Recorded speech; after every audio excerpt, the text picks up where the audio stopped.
Net paper leak મામલે રાજ્યમાં વિરોધ વધતા ગુજરાત પ્રદેશ કોંગ્રેસ અધ્યક્ષ અમિત ચાવડા અને કોંગ્રેસ નેતા ઇમરાન ખેડાવાલાને પોલીસે અટકાયતમાં લીધો છે.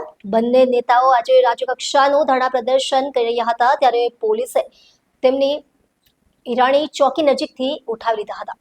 પોલીસ સૂત્રોના જણાવ્યા અનુસાર વિના પરવાનગી ધરણા કરવા અને શાંતિ ભંગ થવાની આશંકાને કારણે આ કાર્યવાહી કરવામાં આવી. કોંગ્રેસ કાર્યકર્તાઓએ આ ધરણા દરમિયાન નીટ પરીક્ષા રદ કરો અને વિદ્યાર્થીઓ સાથે છેતરપિંડી બંધ કરો જેવા નારા લગાવ્યા હતા. અમિત ચાવડાએ અટકાયત પહેલા મીડિયાને કહ્યું હતું કે કેન્દ્ર સરકાર વિદ્યાર્થીઓના ભવિષ્ય સાથે રમી રહી છે, અમે ન્યાય માટે લડતા રહીશું.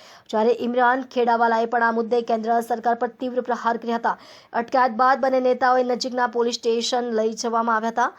કોંગ્રેસ પક્ષે કાર્યવાહીને લોકશાહી વિરોધી ગણાવી છે, જ્યારે પોલીસ વહીવટીતંત્રનો દાવો છે કે કાયદો અને વ્યવસ્થા જાળવવા પગલું લેવાયું છે. નીટ પેપર લીકની ઘટનાએ સમગ્ર દેશને હચમચાવી મૂક્યો છે અને ગુજરાતમાં પણ વિદ્યાર્થી સંગઠનો અને વિરોધી પક્ષો સતત આંદોલન કરી રહ્યા છે.